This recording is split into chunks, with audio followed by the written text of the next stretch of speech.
Chad, welcome back to the show, man. It's good to be back, buddy. Been a while. Yeah, it has been.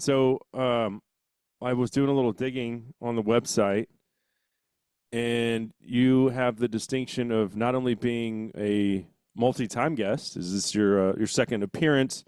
But no doubt you have the longest gap between appearances on the show.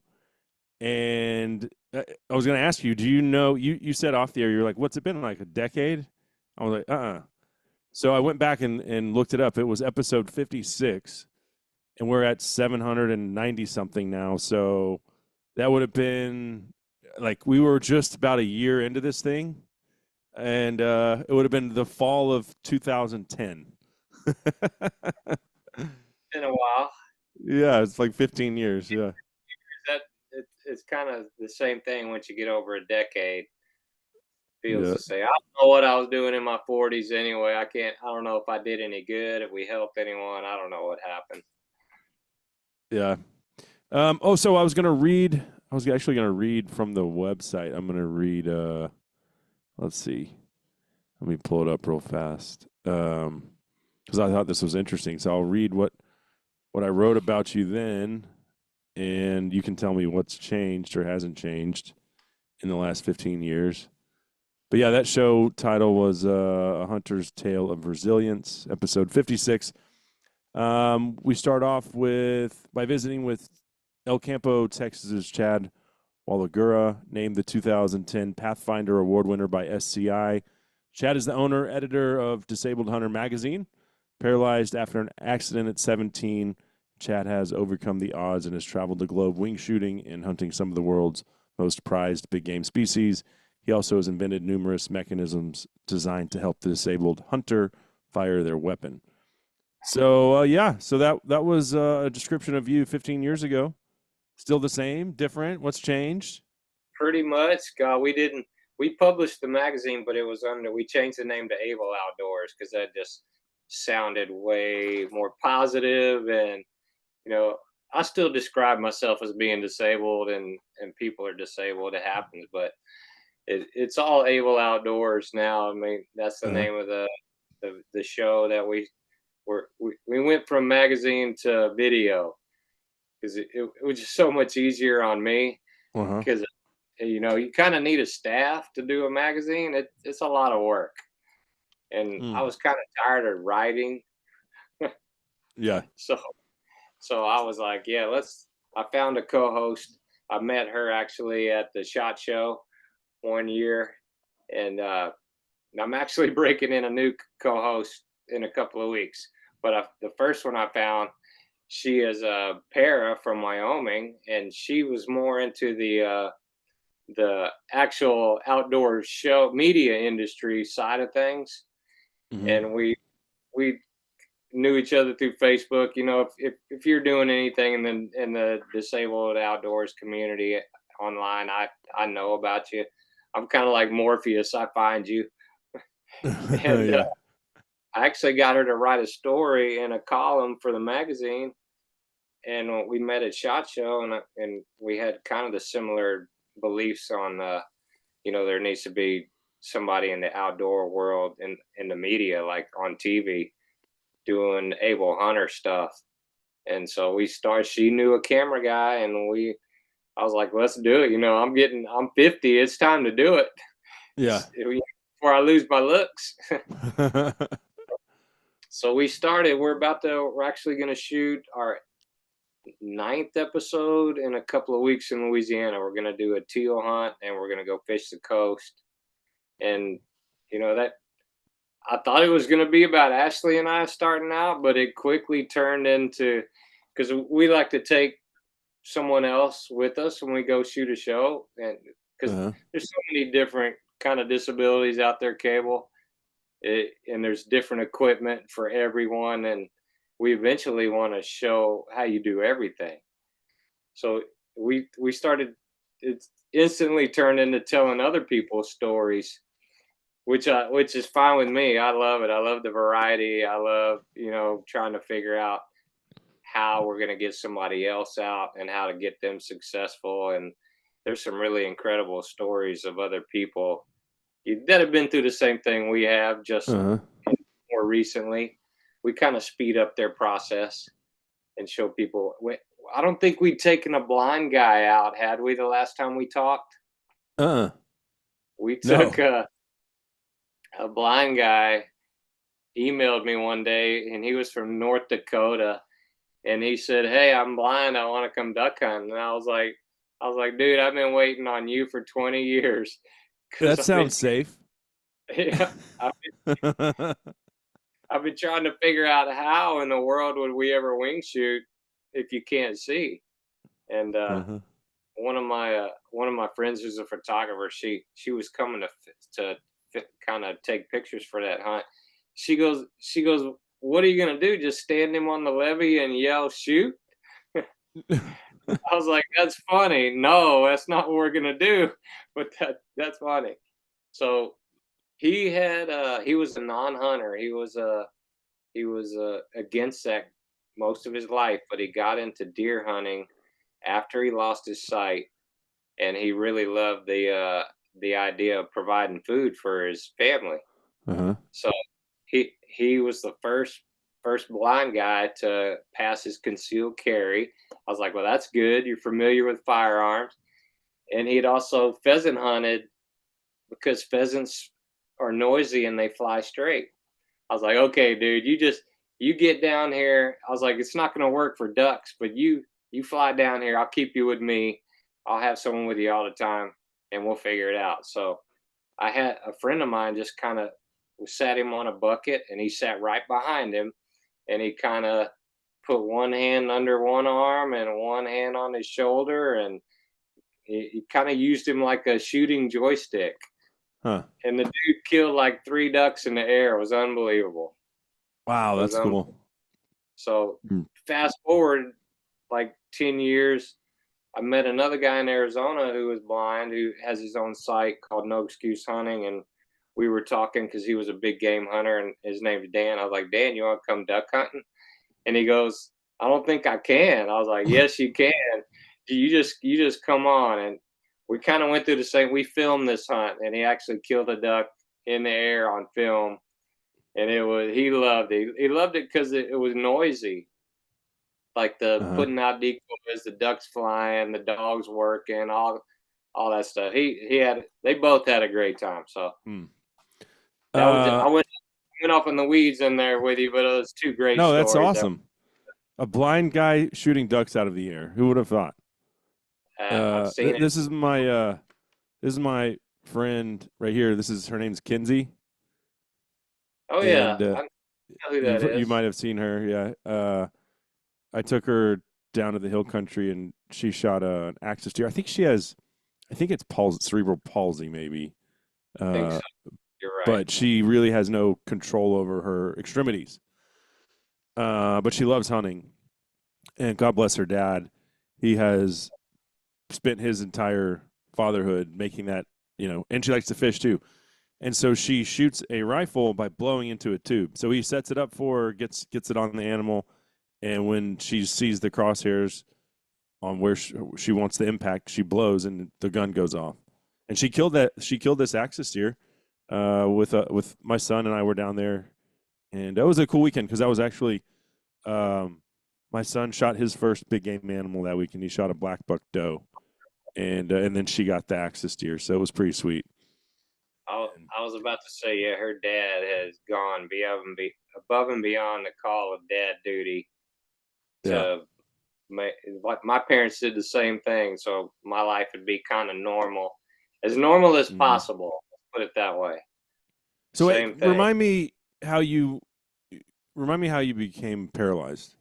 You were Oh 17, right? You yeah, I dove into a pool and hit the bottom. Yeah. It was pretty deep. I just hit that incline part from the shallow to the deep. I kind of jumped in off the side. Yeah. Yeah. Nothing stupid. Yeah. I tell people it was meant to be. I mean, it really was. Uh-huh. I've had Um such a good support system. It was set up for me to help people down the line. yeah. Well, and you have helped a lot of people for sure. And I will say able outdoors sounds way better than disabled. you know, like because you can do it, right? You can if you can take a blind guy hunting. I mean, you are disabled, but doesn't mean you can't do it. So That's it's more of right. an inspiring, like we're able, we can go. Don't let our physical condition. Don't tell us we can't do it. You can. I'm telling you, there's a way to do every single thing. I've seen it all. I mean, or heard about it. Mm-hmm. There, I know a high quad guy who went up. I mean, power chair went up to the Northwest Territories and caribou hunted out of a spot a camp up there.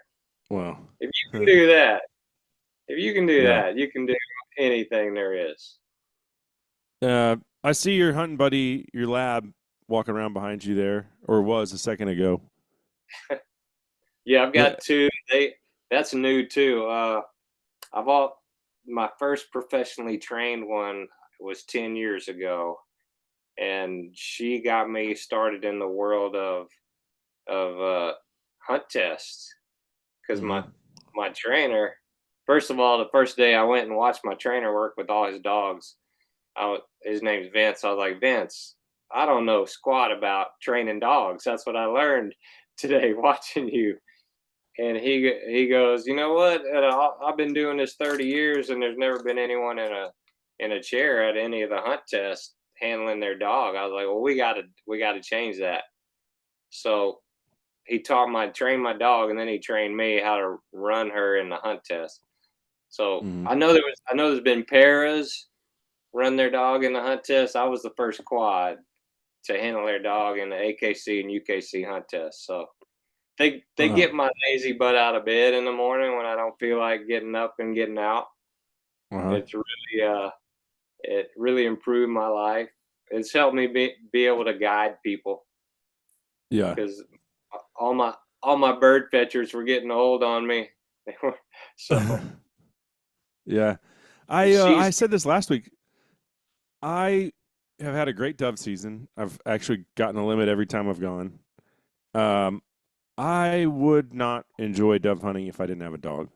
Or certainly I'm not going in the water to fetch a duck, I'll tell you that right now. So that's actually how I fell in love with hunting, was with my first lab going duck hunting, oh my figuring it gosh, out yeah. on our own.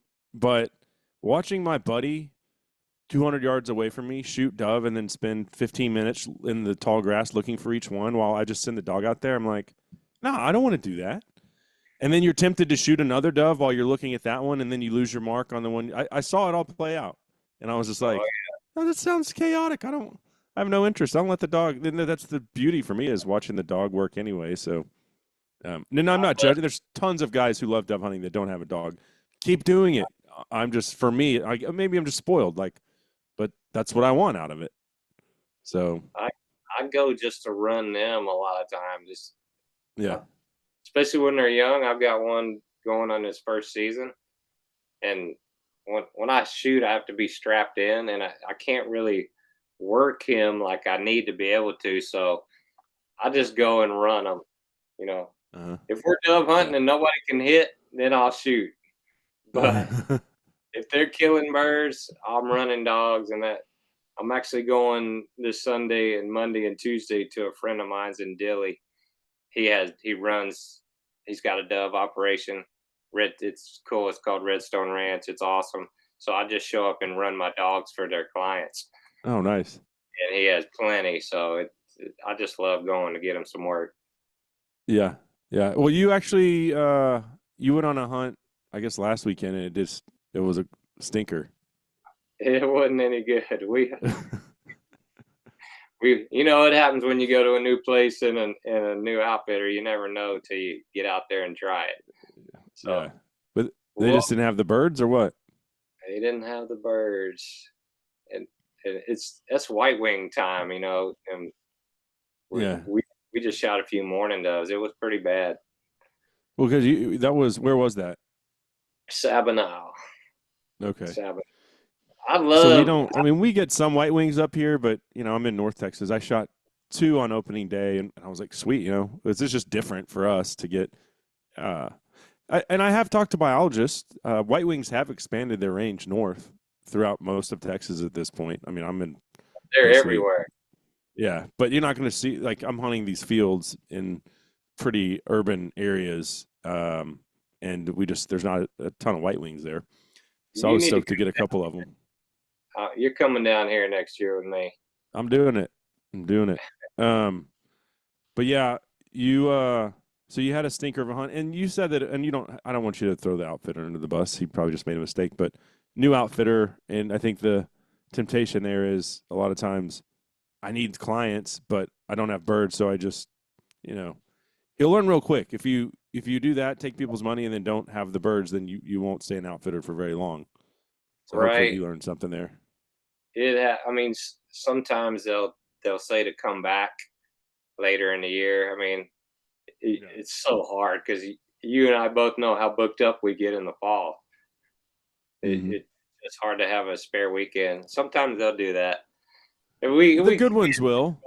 we couldn't cancel it. Dude, I had 26, 7 people, and some of them drove 7, 8 hours to get there. So it was that I felt worse for them.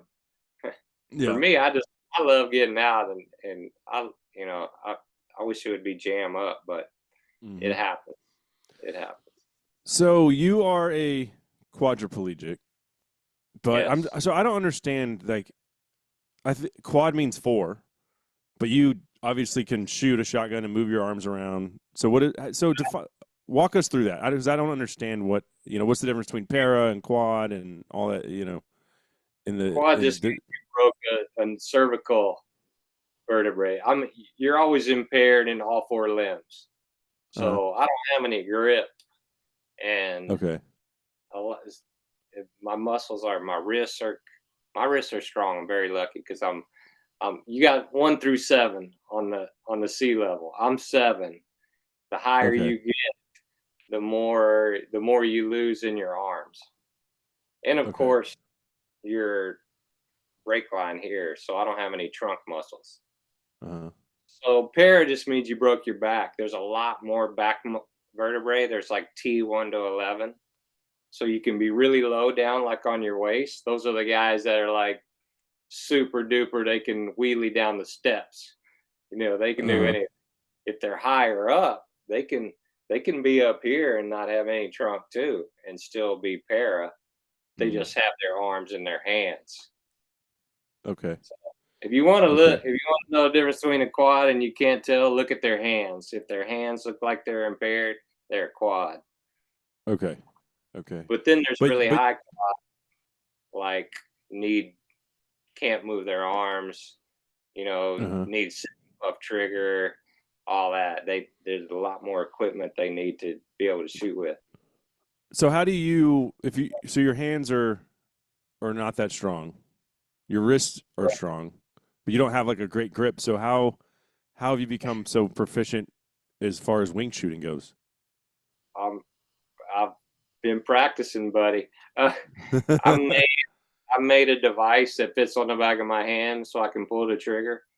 It goes on the back of my hand and the back of my trigger finger. It's rigid. We actually 3D print them now. Technology has caught up to us. So me and a buddy of mine, we 3D print them and we sell them to people who need them. We give most of them away, but sometimes we sell them. Sure. Sure. And the shoulder straps, because otherwise you'll fall on your face when you hold the gun. Okay. But other than that, I mean, I can hold it. I'm lucky. I got triceps and biceps, so the gun stays in my hand, even though I can't grip it. The weight of it, and if I shoot an automatic, the weight of it out there will stay. It'll keep it in my hand. Okay. Okay. What do you do? Like, do you do physical exercise to keep your, like, what you can? Like, what muscles you have? I used to 40 years ago, but now I just get out and do road work, walking my dogs. I'll push for like a mile and a half, 2 miles, like 5 or 6 days a week. Okay. And that, if you're really active, you're going to be strong. Yeah. So that's I started doing 5Ks and 10Ks just for fun. Something I always wanted to do before my shoulders wore out, and they haven't worn out yet. So, it keeps me strong. Keeps your body's meant to be in motion. It's not meant to sit still all day. It's just the way God built it. Yeah. Oh, there's no doubt And about that. you have problems like with digestion and circulation if you sit still all day. And You so know what my 3 keys to a good day are? well, give them to me. So there's 3 things. If you do any one of these 3 things, it's a good day.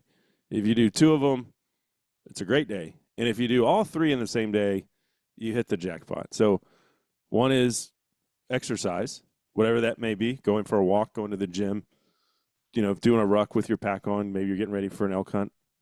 Check. Second one is go hunting or fishing. And the third one is have sex with your wife. So you can do all 3. There's nothing better. God, how do you hunt and fish every day? I need to Right. pick Well, see, one. but yeah, most of the time when I'm doing the hunting or fishing, I'm trying to get or not trying to, but I am away from the house. So trying to get that last one, You're giving shoehorn in one there. up. It's like, hey, honey, I'm gonna be back from the deer lease around 9. Are you still gonna be awake? You got a good one, man. If that's the case, Usually when I get home from an extended trip, well, if it's a long trip, I will say, like, say you go to Africa or you go elk hunting or something, then she actually misses me. If I go to the deer lease for like 2 or 3 days, it's usually like she's annoyed that I'm gone and like she's having to take all the kids to soccer and do all the other stuff. So not as excited to see me in those situations. So probably so not you're getting lucky then. gonna get 2 out of the 3. Yeah, yeah. But so do you like big game hunting as well? I do. Do you still do much of that? Yes, but we've been, we put in for the draws for other states. It's not easy to get drawn. Oh no. So if I don't get drawn, I'll have backup plans. Actually, a friend of mine in Arkansas, he's been putting together a disabled group deer hunt for as long as I've known him, and we've hunted together because he's a big deer hunter and so am I. Mm-hmm. But I've always had something planned down here, and his name's Mike Cranford. I told him this year, I was like, Mike, I'm coming. I'm free. I'm coming. I'm coming on your hunt. I was like, are you sure it's okay that I'm not going to take someone else's spot? He's like, absolutely. So I'm bringing a couple of friends of mine. One girl has never big game hunted before, and another buddy of mine who's in a chair. So we're going to go up there and that'll be a deer hunt that we go on up there in Arkansas. I missed all the draw. There, we might pick up a mule deer hunt. A friend of Mm-hmm. mine has an awesome ranch out west, and we might film a show out there. So that's my last chance to get on one. Yeah. So I hear that. I burned my mule deer points in Colorado, so I'm going third. I think it's second rifle. It's November 8th through the 16th, and I know that because my anniversary is on the 15th. So my hiney will be headed back to Texas to keep. what are you doing getting married in the fall? You know better than that. I said something to my mother-in-law about that, and she said, do you want to pay for the wedding? And I said, no. And she goes, then your ass better be there on the 15th. You into it. What choice did I have? I was like, that's what February, March, April, May, June, July, and August are for. I know. And then my daughters were born on November 26th. Well, that's okay. No, it isn't. No, I should have planned that better too. No. Once they get old enough, you just get them in the hunt and they can go with you. No, they each shot a deer last year. One of them we didn't recover it, but I was proud of them both. So, and they're 10, so they're getting into it. One of them actually took the 410 on opening day, and she didn't hit a dove, but she shot about a box of shells. So I was proud of her. She kept. That's more than I did. I was scared of the shotgun until I was like 12. Yeah. But she needs a youth model, and I only took Henry's 410, which is a full size, and she's like, "Don't you have a smaller one of these?" I said, "Yeah, but I left it at home. I didn't." I guess Henry is like 6 inches taller than her. She's like, "Well, this one's not real comfortable, but I want to keep trying." I was like, next time we go, I'll bring the youth model, and I think she'll get one with that. Oh So, yeah. but the fact that she wants to keep shooting, that was all I needed to hear. She's in. As soon as she hits one, she'll be hooked, buddy. Yeah, yeah. So what would you say is your, as far as big game hunting goes, the animal that you shot, that the one that you're most proud of? And maybe it was because it was the hardest, like physical or logistically, getting a wheelchair wherever you were going, or all those things factor in. But which one stands out the most? Oh my gosh, this 90-inch antelope that I killed in New Mexico on public land. Nice. It was incredible. My one and only Boone and Crockett entry. Uh huh. So it was super cool. It was like my second antelope hunt, and I put in that northeast corner of New Mexico just because the draw. Not too much. I thought it was easy to draw up there. It had a lot of units together back then, Mm-hmm. and they have a special mobility impaired season. And I got drawn, and the guy that I knew that took me out of my first antelope hunt is from the Gila, and he's like, I can't make it. I can't come guide you, but he's like, I have two friends, and I've been telling them about you. They want to come guide you. So I was like, all right, cool. Let's. So, so we showed up there, me and my dad and a friend of his. We showed up there like 2 days early just to drive around, because it was a girl, Audrey McQueen. She's a elk calling champion in New Mexico. Mm-hmm. So she and her boyfriend at the time, they're like, just go and drive around, see if you can spot any. I don't know what a big antelope is, you know. I Yeah. could just tell that it's good, not great.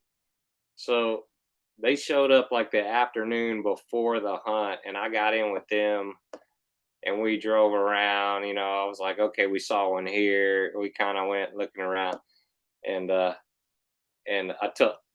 told Audrey's boyfriend, his name was Roger. I was like, I want one that looks like he has stovepipes on his head. He goes, well, you might be able to see an 80-incher here. Just the area doesn't produce big ones. I was like, 80's big. That's the bottom of the book. I think you got to get 82 to get in.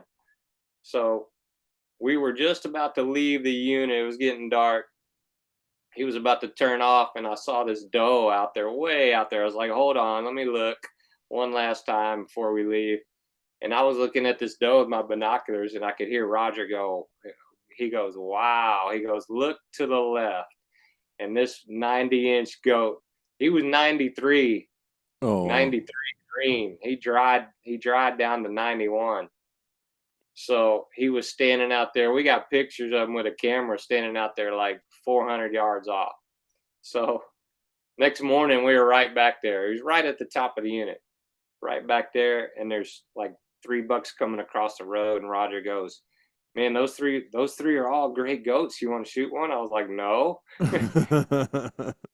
He goes, why not? I go, you didn't get excited. And he was the kind of guy that didn't get excited about anything. So we went about a mile to the south. We came up to this little fence, and there was this big, deep bowl. This is great wide open spaces here on the grassland. There was a big bowl ahead of us. Way down the fence, there was 2 does, and there he was. And my dad's buddy was out opening the gap. We were like, as soon as they saw us, they took off running. So we took off down this 2-track road following. The 2 does went under the fence, and he tried to go under the fence, but he couldn't. His horns were too big. Mm. So we got even with him. I mean, we're going like 50. We had to catch up to him. So we got close to him, and Roger stops, turned the truck. He's like, shoot him in the ass, shoot him in the ass. I was like, I'm not shooting it.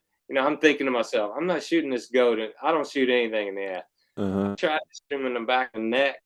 I missed, but the bullet made a dust cloud up in front of him and spooked him. So when I I looked down to make sure another shell was going in. When I looked up, he had kind of turned, kind of just making a wide turn. He stopped to look at us, and boom, my shot got him. It was just simple as that. Wow. And Roger hauled up there. He jumped out with his tape measure. He's like, "This is a 19-inch goat." He's like, "This is the biggest one I've ever seen that somebody killed." Well, I was shedding a tear because I've always wanted to get in the book. It was just Mm.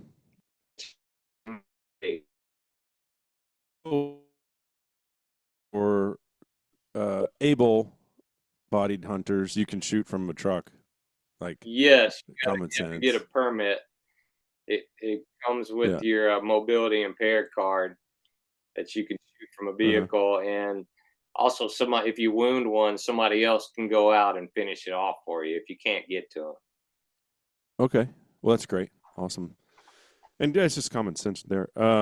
Yeah, I've spent a lot of time in Mexico. I love New Mexico. I'm worried. I'm Beautiful. watching Colorado very closely because New Mexico's blue also, and Colorado keeps messing up, and Mexico is one of those states that'll be like, "Well, Colorado did it. You know, we want to be their little brother over here." Oh god, So I hope not. don't think. I mean, the antis are very aware of New Mexico's political leanings, and they will try to take advantage of that. I think New Mexico might be the next battleground where they. Everybody I meet there is all hunters and outdoors, so I Well, don't. yeah, but you're in the rural parts, Yeah, it's like Albuquerque. there's Albuquerque, and to a lesser degree, I mean, Santa Fe is a cool little artsy town. Uh, and if you want to get some jewelry for your lady friend, it's a great place to do that. It's a cool spot. But It's definitely neat. yeah, it is. But yeah, I hope. So far, we're thwarting these advancements in Colorado, but they are coming. They keep coming, and so we have to stay on our toes. Or next thing you know, it'll be New Mexico trying to ban mountain lion hunting. So, but yeah, I love it, and I have not drawn a antelope tag there, but I think I've elk hunted in New Mexico. I think I've drawn 4 tags and then 2 mule deer tags, and Oh wow.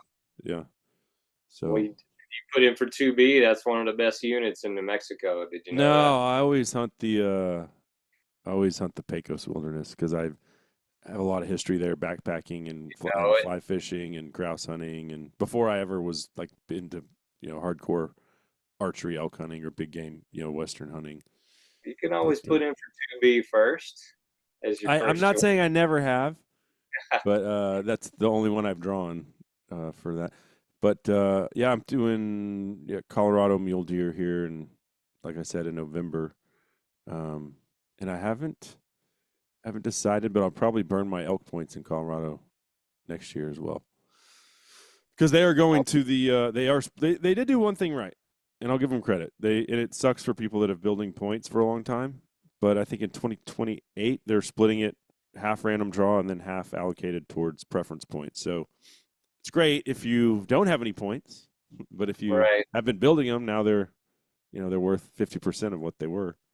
So Well, I've been putting in for every state around, but not Colorado. Like Wyoming, Utah. Utah's really good.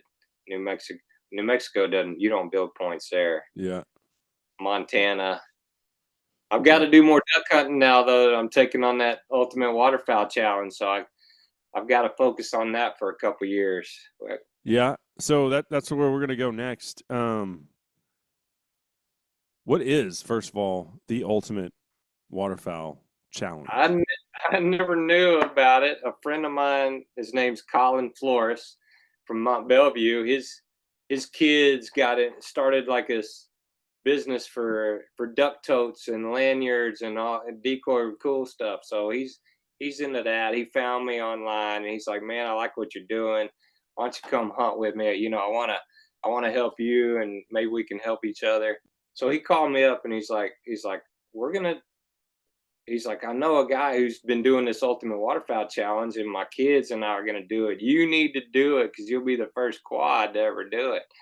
I was like, "Dude, don't twist my arm to have to go Mm.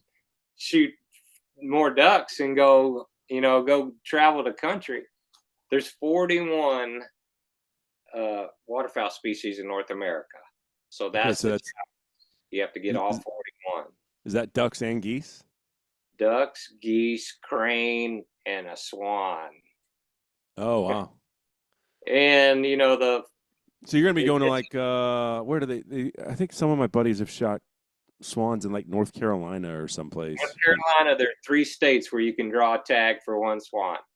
uh And yeah, you have I to think draw a tag and then it's go to draw. North Carolina to shoot one bird. Yes, so we will do. This is extreme for a waterfowler. You have to be dedicated if you want to do that. And I love duck hunting, but the idea that I should go to North Carolina, draw a tag, and then go to North Carolina to shoot one bird.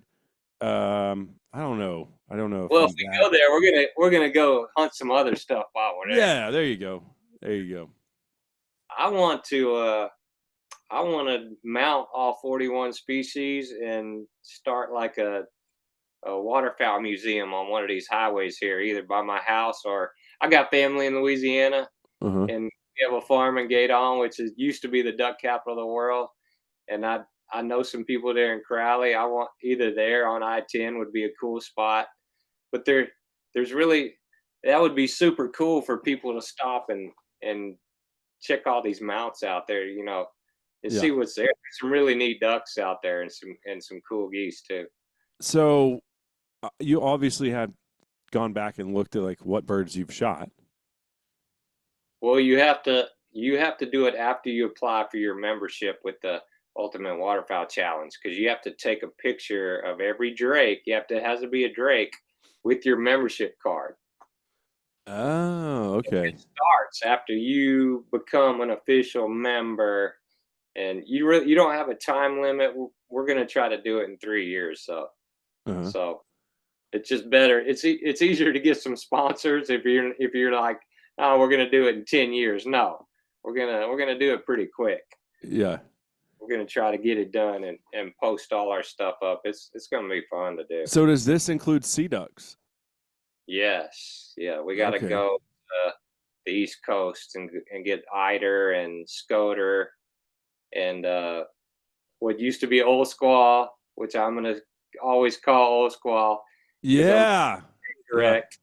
I shot an old squaw. Old squaw. I shot Oh, one in Boston Harbor last year. they're beautiful looking ducks. I Yeah. can't wait. Actually, I just pulled it out of the freezer the other day. So I was going down to New Braunfels to pick up a Can-Am, and I went by my friends Josh and Becky at Rustic Reminders. They had my Coos deer and my mule deer from Mexico ready for me, and I was like, I had literally pulled out of the driveway, and I turned around because I was like, those dang sea ducks are still in the freezer. So I took them my eider and Yes, my old squaw, and yes. we did one day in the marsh up there, and we shot black ducks. So I took those three to them, and there are you said scoters, dude. There's like 3 or 4 kinds of scoters that you can Right. get there. Three. I think Three. that they're kind of ugly. I may mount them all together on the limb. They are kind of ugly. I can personally, I can't wait to do eider and cinnamon teal in California. Uh huh. That's Well, kind mine of is where that you have to go to California, but other than that, it sounds cool. they got duck hunters there, just like here. They get um, a lot over there. They just have more cinnamon. That's always been my holy grail duck. yeah. I've only I shot one in Argentina, but it wasn't full plumage, and my dad Mm, shot the pretty one. I was like, God dang it. uh-huh. We came I've all only ever this way. seen one in the wild, and you know, I could have poached that duck, and it did. It did. I was like, I could shoot that duck, mount it, and nobody would ever know. But you know who would know? Me. You would And I was know. like, Yeah. well, if I put that duck on my wall, not to mention like it's completely unethical and career ending if you get caught, but it was during turkey season and I was in Jacksboro and I was like, what is that ruddy duck doing here this late? And I got my binos out and I was like, oh, it was a pair of cinnamon teal. I was like, I could sneak up over that tank dam and shoot that duck and I would be the only one that would ever know, but I would know. And then You how could you be don't proud of worry. that? You How could mount you, it. yeah, if you mounted that, like how could you be proud of cheating? And then I was like, I just sat there and watched it and admired it and was like, cool, thanks God for letting me see a cinnamon teal. That was awesome. That was the highlight. I didn't even shoot a turkey. I was like, that was the highlight for me, seeing a cinnamon teal. They're super cool. They're so Yeah. rare, especially in Texas. Oh yeah. You gotta get You look super on lucky. Facebook every week. Somebody's got a beautiful cinnamon down. Hmm. They're closer down south. I think they come up the Rio Grande area Or mostly. you can go to the Panhandle and get into them once in a while, but that's about it. If Hmm. we go to California, I'm shooting 5 drakes. I'm bringing them back. Yeah. Heck yeah. Okay, so you're looking forward to the cinnamon teal and the eiders. Let me tell you, I had a misconception about how those sea ducks decoyed, and I think it's because I watched all of, and I didn't go with Pit Boss Waterfowl, but I watch all of his videos. Nice guy, and he's filming them all with his phone, and so the ducks look so far away. I'm like, those ducks aren't. They're so far. These guys are shooting at like 50, 60 yards. They were landing in my lap, man. They were literally like landing on top of me, and That's for here. hours. I'm sitting on the bank. I'm not getting out in that little flat thing in the waves. I can't do that. We did both. We hunted off the jetties one day, and then we did the layout boats, and Yeah, but all of it. They were. I mean, shooting them within 20 yards, and they were dumb. And the guide was like, "Yeah, they're dumb because like there's like four of us that guide for them, so they don't get." You might think that's a lot of pressure, but it's yeah. nothing. You know. It's a long And way to go to duck hunt. That's why nobody does it. yeah, and then it's very gear intensive for what you have to have for it. He's like, yeah, it's just like nobody really. You have to be crazy. You have to be like go to North Carolina to hunt a swan crazy to want to do this, you know. But like So, I said, we go up there. We're gonna hunt something else. hmm We'll do more than just sea duck. We'll do mallard somewhere in the trees. yeah. But so the one that I don't think you're going to be able to get this one on the East Coast is the king eider. Right. Not. You might have to go to like Alaska. That we have to go to Alaska for harlequin. Yeah. Oh, if they're I think they're part of the 41. They're either in the 41 or the next step after that is international challenge where you get so many from other countries. So he told me our guide Randy, super nice guy, and I actually booked to go back with him in 2026. Um, We may have to go with you. yeah, he told me that they have killed one king eider in all the years he's been guiding up there, and they saw it like the week before, and it was just kind of hanging out. But everybody was trying to kill it. All not everybody, but all the guides knew about it, and they were like, "We're trying to kill it." And yeah, he said just some teenager, it just like he was guiding that morning, and the teenager shot it, and it was the coolest thing ever to get the eider because the word had gotten out, and everybody was looking for it. But that was a rare thing. But harlequins, interestingly enough, are protected. And I don't know if it's the entire East Coast, but certainly where we were in Massachusetts, can't shoot them. We saw one, beautiful duck. It was Oh yeah. stunning. Yeah. My taxidermist here in town in El Campo, the first time I went to meet him, they had just gotten back from Alaska. He had 10 drakes. He and his wife both hunt. Oh And I was like, dude, pull them out of the freezer. I want to see them. They were gorgeous. well. They're Yeah. gorgeous. They don't see a lot of them there because the other guide was like, "All right, he's coming in, shoot him, shoot him, shoot him." And then right before we raised our guns, he's like, "No!" And I knew something was off. I was like, he thought it was a scoter. I was like, that thing's way too big and like bluish, like they're navy blue looking They're with brown small. and stuff. But it's Scoter, right? They look like little ducks. Uh, I don't know. All I knew was it didn't look like a scoter. And right before people were about to unload on this thing, he's like, "Don't shoot!" Yeah, So he ought to know. That guy ought to know because he sees them all the time. no, but he doesn't see them very often. Oh, That's well, why no. they're protected there. It was like a rare thing, like maybe like a cinnamon teal in Texas or something. But yeah, he did realize it like right before that. I think the more we promote it, there's going to be more people wanting to do this waterfowl challenge. We're Yeah, going to keep it close. We think we can get like 25 species kind of locally. And uh-huh. then next year and the year after, we'll do some of the traveling Yeah. because that's going to take a little sponsorship money and a little saving up to do that. Have you thought about how many of them you've already shot though, even though they don't count? That's a good question. I've definitely got over 20. Uh-huh. Over 20. I've never gotten a fulvus. That's on the list. That fulvus whistling duck. Mm-hmm. So Colin says we shoot him all the time down in Anahuac. That's where he guides. So I'm looking forward to that one. It's a beautiful duck too. We saw one. My dad killed one in Argentina, and and his guide wrung his neck. I was like, Dad, why'd you let that guy wring that duck's neck? I mean, that was coming back with us to be mounted. Uh, So so the Fluvus? I always get that one in the Mexican tree duck or the whistler like oh, confused. What's the? we call what everybody calls Mexican squealer. That's a black-bellied whistling duck. Yeah, okay, yeah. That's And what we so, call squealer. uh-huh. So fulvus is just fulvus whistling duck. Okay. It's So more brown all over. we shot a pile of those things out at Lake Fork on it was like a water treatment pond. It Oh was yeah. gross. So the only ducks going to it were shovelers and those ducks. And my buddy was like, okay, he's like, I gotta tell you, like, we're not shooting like the high quality puddle ducks. It's just spoonies and tree ducks, basically. And I was like, sign me up because I've never shot a tree duck.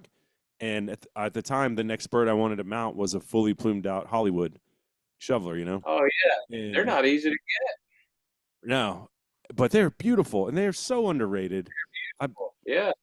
I'm on Team Spoonie. I love shooting spoonies when they're plumed out, 100%. But I think I got 3 like immaculate spoonie specimens that day, and I decided the tree ducks I didn't want them out there. Kind of I didn't like the long legs or whatever. But I got my my spoonies and took all 3 of them to the taxidermist. I was like, just mount the prettiest one for me. Stunning mount. But yeah. So I guess those were just the Mexican whistlers that we were shooting. Yeah, and they're good eating too. I hate to tell you. I don't Oh know yeah, about fulvus, but the squealers are good eating. yeah. Well, you should have seen this pond. I don't know that you wanted to eat them anyway. But Yeah, it all has to do with what they've been eating. That's for sure. yeah, I don't remember. I think they went in the gumbo pile. I don't remember. It's been about 7 or 8 years ago. Great. I mean, I know we cleaned them. We didn't waste the ducks, Yeah. obviously, but I can't remember if I don't think I ever remember putting one like in a skillet like I would a mallard or a gadwall and be like, let's get the flavor profile of this thing. I did that with a ringneck last year just to go back in time because when you first start hunting and everyone's like, oh, ringnecks are gross. They're gumbo ducks, whatever. And so for a long time, and I definitely remember cooking them when I first started duck hunting, like just trying to get the skin off of them. They're hard to clean, and I was like, you know what? I bet these things have a bad rap because people say canvasbacks are bad. Dude, I've got a Ducks Unlimited Hey, Hunter's canvas Harvest. is supposed to be really good. They're phenomenal. And like if you go back in time, and I always find this fascinating. I've seen menus online of the like Waldorf Astoria hotel and restaurant in New York City from the early 1900s. Canvasback duck and redhead are more expensive than filet mignon. More expensive. And okay, these are the days of market hunting, and because people thought they were good, we almost wiped them out, right? You're right. But yeah, to go back in time and think about how people's palates and their taste preferences have changed. So anyway, They got a bad rap, like you said. yeah. Once spoonies have a bad rap, and especially early in the year when they're all eating grain, they're just as good as mallard. Oh yeah. They're just as good. I'll cook Maybe a spoonie in the skillet. when they're sifting more, the grains are gone. But Yeah. I like duck. So we pot roast a duck. We sometimes with one of my cousins in Louisiana.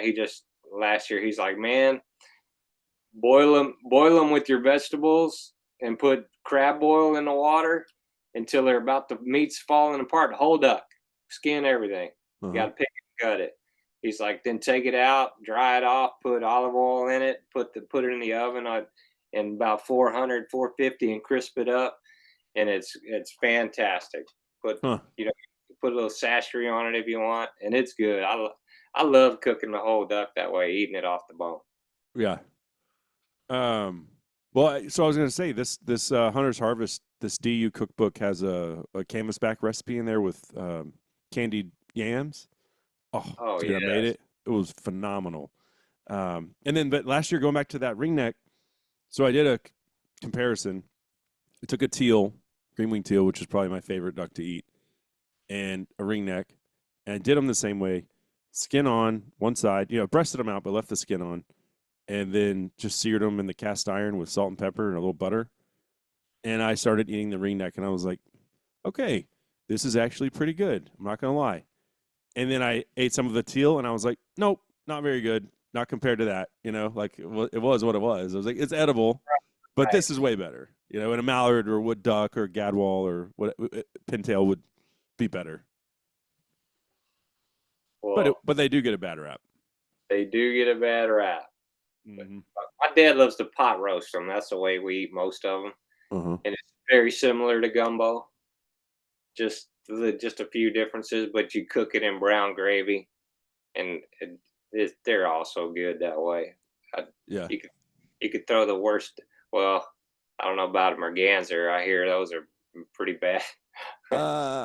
That gets turned into dog treats. I've heard about it. I believe I people tell me about merganser. You want something that looks like red meat but tastes like a fish? There it is. There's your merganser. They eat fish. That's why. Uh-huh. Yeah. And I have tried merganser, tried to cook it. I have one mounted, and I don't really shoot them unless there is nothing else flying. We're absolutely just gonna mount them, and that's it, because they're gonna be on the challenge. I'm gonna snipe a drake and mount it. That's it. They're cool ducks though, and now they count as a duck. I don't know if you remember, like up until 2 seasons ago, they were just you could shoot your 6 ducks and then shoot 3 mergansers. Now the mergansers count as your part of your limit. Was it like? God, I can't even remember. Was it like that in the '80s? You weren't alive in the '80s, were you? I was born in '81. All right, you weren't hunting in the '80s. No. I want to say that they were on the. They had a point. They were part of the point system, I believe. Yeah. I think they were 100-point ducks. Really. I have to go back and look. Yeah, I got to shoot lead shot, and when most of the ducks were 10 points, and then a few of them were 175. There were a couple of 35. So Shoot your one pintail and you're done for the day. no, they were 10 points. You can shoot 10 of them, The buddy. pintail was? Yeah, Huh. buddy. We went on a hunt. What was the 100-point? What was the 100-point duck? 100 was a mottle duck, which we call black mallard, and Canvasback, maybe. merganser, and I think canvasback was 100. Canvasback was up there. Yeah. Because mallard hen was 70. You could shoot 2. Well, you had to know. You got to be able to identify ducks in the air back then. Yeah, which you should be able to. I told a story 2 weeks ago, where the first year I started duck hunting, I shot what I thought was a pintail, and it was actually a widgeon. I took it to the taxidermist, and I was like, "Will you mount this for me?" And he's like, "Yeah, I'll mount that widgeon for you." But dude, I didn't know. Hey, I want the widgeon, a beautiful duck. Yeah, but I had my heart set on a pintail. Yeah, I do have both mounted now. I was gonna say, I know you have a pintail by now. Oh yeah, but I also was bartending and waiting tables, and it was like $250. And if it ain't a pintail, then I'm out. I'm eating that widgeon. You know how much it is to mount a duck now? Yeah, if that tells you anything. It might have only been $200, but either way, I was like, no, I don't have that much money. If it ain't a pintail, I'm out of here. But I did. I took that bird when I finally got a pintail. I took it back to that guy, and he mounted it. He's long since passed away, though. But yeah, so you've got 41 species to get. About how many people have done this Ultimate Waterfowlers Challenge? It's not real mainstream, because I'm a pretty diehard duck hunter, and I didn't know about it. I didn't either. I'll have to go look on their site, because if we don't know about it, it can't be that popular. Yeah, we're gonna make it popular. I think It's so. it's it's gonna be neat. There's some cool stuff along the way. I mean, there's levels. Once you cross levels, they send you plaque and certificate and some cool stuff. It's just the you send pics that go on their site. I mean, if I was a teenager and doing this, oh, I mean, you couldn't keep me away from it because you get to If promote social yeah, media, every duck you kill. It's going to be sweet. I think I don't know, dude. I'm getting this weird feeling. I'm getting inspired. I might want to do this. Uh I oh, mean, it's only like I'm 250 to join. And then 250 there's for a membership. yeah, then there's international. So Okay, that I'm not undertaking that. we're gonna do it. We're gonna do it. You're gonna do the international too? Yeah, there's some cool spot. Well, I want to go to New Zealand and big game hunt. And the lady I was talking to, she's like, duck hunting down here is a major deal. The whole country shuts down for opening weekend. I was like, I had no idea y'all had ducks down there. She's like, you could come and do both because duck season starts like the beginning of May. And I was like, well, we may have to look into that. Well, I don't know. I mean, there's 41 species in North America. There's hundreds across the globe. You don't have to get that many. It's a certain amount. You just have to get. I'll Okay. have to go look. It's not near as many because they'd have you going over to Russia, and very few people can do all that stuff. Yeah. It may be like 20 something to complete the international. Ramsey Russell, our friends. I'm sure he's done it probably multiple times. But I mean, that's what he does. International duck hunting. He'll take you wherever you want to go. Get Well, ducks. That's Ramsey. we You got might end up going hunting with Ramsey if you're. my because you Uh-huh. can't bring ducks back from Argentina anymore to mount, but Uruguay you can. Hmm. And if we go down there, I'm bringing some awesome ducks back here to mount. They got like 25 different species Why down there. can't I mean, I heard about that, and I went to Argentina in 2024 for a red stag, and you can bring your red stag back. I don't know why you can't bring the ducks back anymore. I don't either. It's got to be political. Took Some the wind out of my sails because I'm not going to be honest. I love dove hunting. My favorite day of the year, not my favorite thing to hunt. My favorite day of the year is September 1st because it kicks off everything that I love. Um, but I have no desire to go to Argentina and shoot 1,000, 2,000 birds in a day. either. Me And every neither. trigger pull now is $1. Right. Every trigger pull is $1, But the and I'm duck like, country down there was fabulous. It's like going back in time to the yeah. 50s. So that It, appeals it, to me. But I yes. want to bring the ducks back. I want to bring one drake of everything back. It's like, So we got to go to Uruguay. And I think you have to take a so, taxidermist because they got to skin them down there. You can only bring the skins back. From what little research I did, that's uh-huh. what I've come up with so far. But my taxidermist here, he's like, dude, I'll go with you. and Mm-hmm. and Colin has a buddy who's just getting into taxidermy. I'm sure we can take him down there and make him. We probably need two duck skinners. Yeah. Well, let me know about that. I am interested. And there's so many cool. There's bulky teal. There's silver teal. Uh, Silver. all kinds of different ducks that you can get down there. They have a ring teal, which is Mm-hmm. neat looking.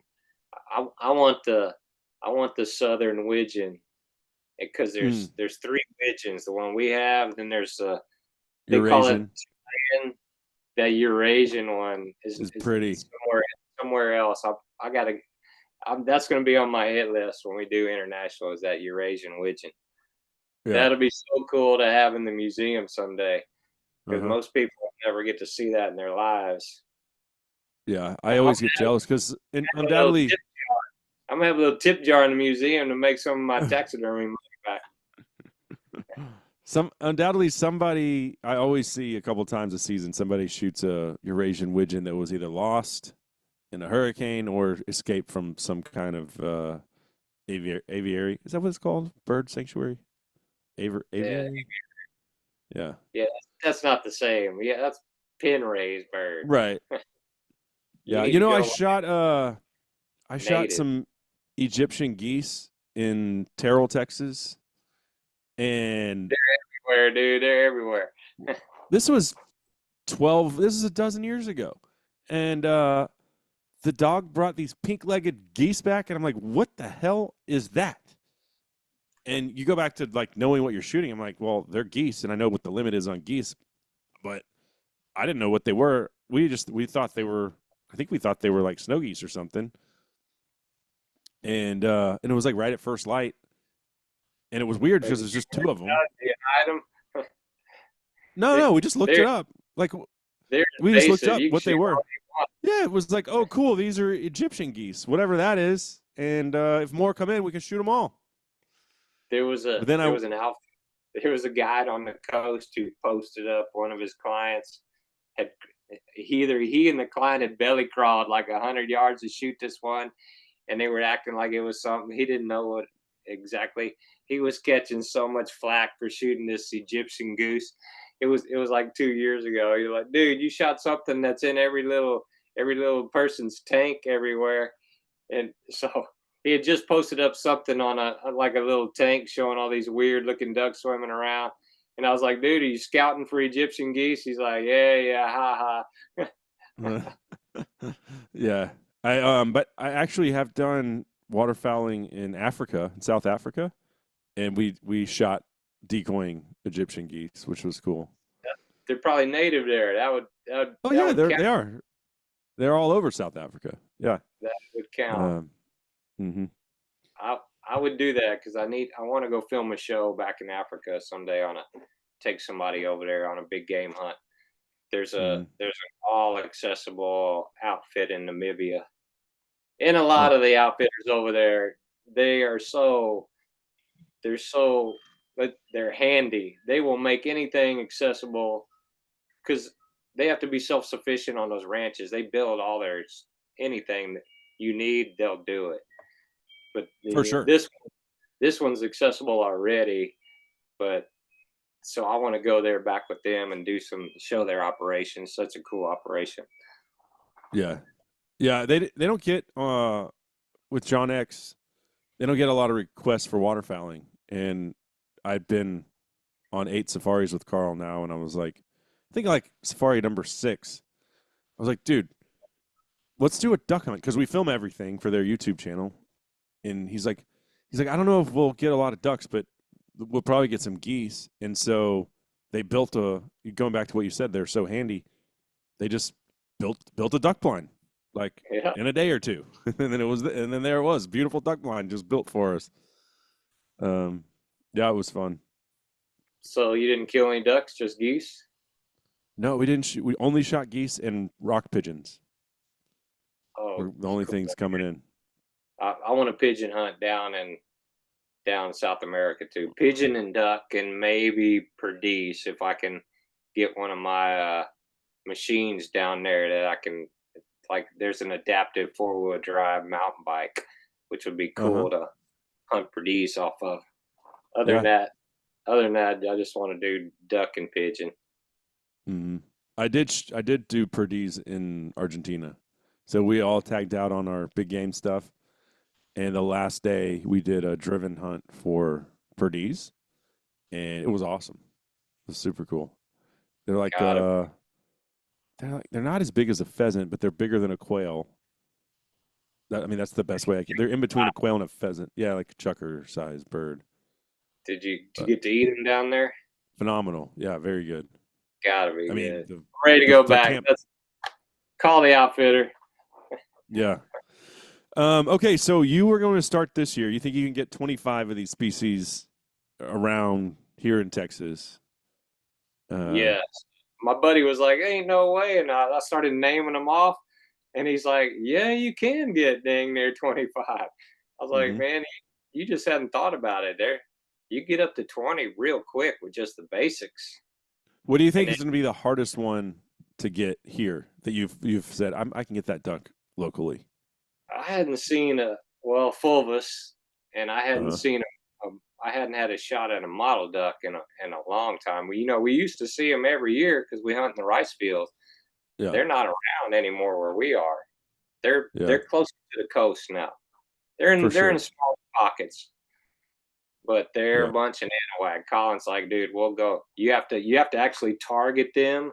He's like, we may sit there for 2 hours and only get two modeled in, but we'll get them. I was like, well, that's my kind of hunting right there.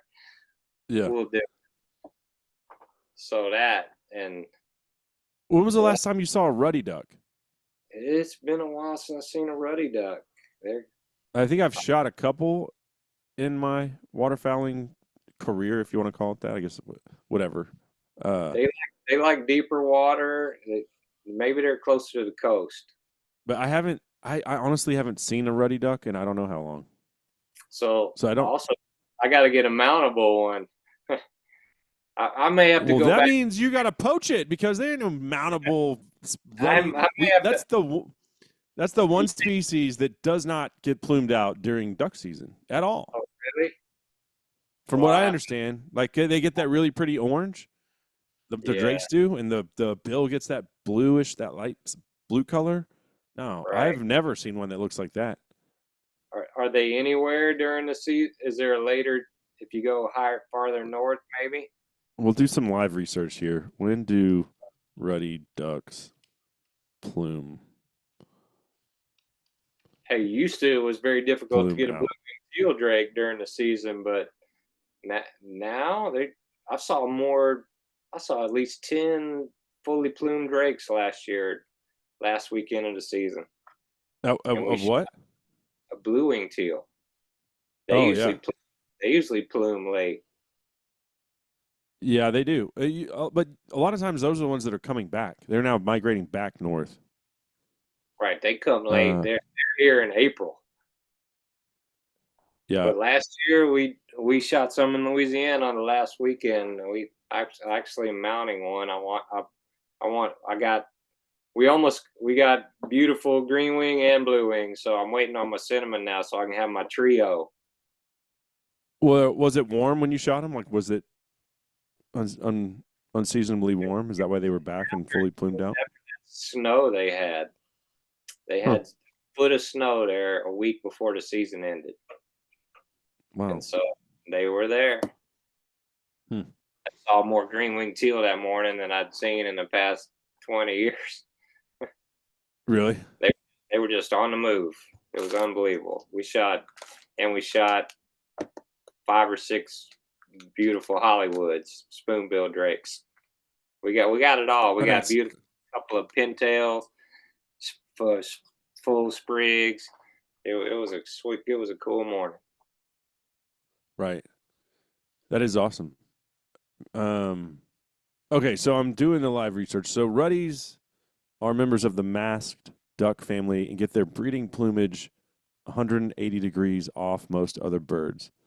Ruddies are in breeding plumage in mid to late January, but most don't get colored up till about mid-February. So that doesn't work out. So you have to get super lucky on that. And like I said, I've never seen one fully plumed out. You can get it personally. And our season goes to late January. No, I know. No, it's not impossible. Not impossible. So I wonder if there's like little pockets around the country where you can get more into ruddy ducks, because it's always just been like by chance. Like I can tell you I've seen them, but I don't remember like why that duck was there or what made that spot special, because it's such a rare thing to see around here anyway. And nobody's going after them, so they're kind of protected, because who wants one? Right. Nobody's saying, yeah. Oh, hey, we got a lot of ruddy ducks over here. Let's go after them. Yeah. No. Yeah. They might shoot a couple if there's nothing else out there that morning for their dog to retrieve, and that's it. Mm-hmm. Yeah. Okay, so you're gonna get a good start on this year. Probably get over 20 for sure. Hopefully 25. But if you got over 20, that's the goal. Over 20, yeah. The coolest thing is Rio Ammo is sponsoring me for this. And nice. I talked to the guy.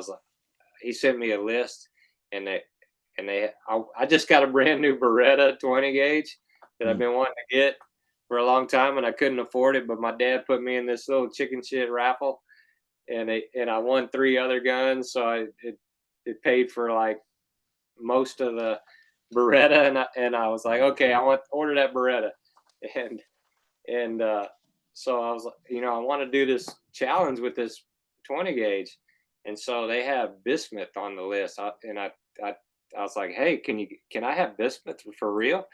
He's Uh-huh. like, yeah, we want to promote it more. I was like, all right, well, send me some number 6 shot like I used to shoot back in the lead shot days. So hopefully I'm going to be doing this whole thing with just a little 20 gauge with number 6 bismuth, taking me back to my childhood days. Mm. Well, that is cool. I'm glad that they're sponsoring you. I'm loyal to Kent Cartridge, but that's just me. But that that's another reason why going to Argentina and every time you pull the trigger being $1 when the Kent just shows up by a pallet and it's just Oh part of the yeah, sponsorship deal. Like I can't tell you the last time I paid for shotgun shells, and I've learned I have more about I've learned more about shells and shot and speed and chokes this past year, and it's really kind of embarrassing. I look how long we've been wing shooting and not really paying attention to that stuff. For me personally, mm-hmm. I'm like I'm like I should have known about all this a long time ago. Yeah. You know, Well, but what you said about bismuth, that's interesting that Rio wants to promote that because there's very few places in the world where the bismuth comes from, and the biggest one is in China, and that's what we I heard. are they're shutting it down. They're no longer importing the bismuth to the United States, and it doesn't matter if it's Kent or Rio. They're all getting the bismuth from the Right. same place, and then they're making their own products with it. So I don't know the Jeff, my friend at Kent Cartridge, Jeff Barry. He said, yeah, he doesn't really see bismuth being around for that much longer unless something changes. That's what I heard though, and he's like, "Man, I'm waiting on the shipment to get here, and we ought to have." Huh. He was pretty excited about promoting it, so Well, it is maybe dense, so just did. it knocks It them probably down. That's for sure. a little Yeah. slower, which is okay. That's what I'm used to. Mm, I'm used to that 1250, 1300 FPS range, right. and once you start, man, once you get up to some of that steel is 1450, 1500. That it changes your leads. It really does. Mm-hmm. It can Oh yeah, it can there's no doubt. be really difficult to like we're not used to like putting the gun on the bird when it's traveling at a pretty good amount of speed, and that's what it takes to kill them. You can't give up the body too much. Mm-hmm. Yeah. But I love it. I love Um. shooting. I love it. Yeah. So you're going all right. So Ultimate Waterfowlers Challenge. Yeah. If anybody is interested in that, I'm sure you can just look that up. But apparently, you can pay a membership fee, and then you have an unlimited amount of time to collect your 41 North American species. Right. Uh, I think I'm gonna join before I go back on uh, my return trip to Boston Harbor because I can knock You off should. probably five Yeah, or because you six can knock species right off there. those are big ones to get. Yeah. So I may be yeah, I think I'm gonna with do it, man. you.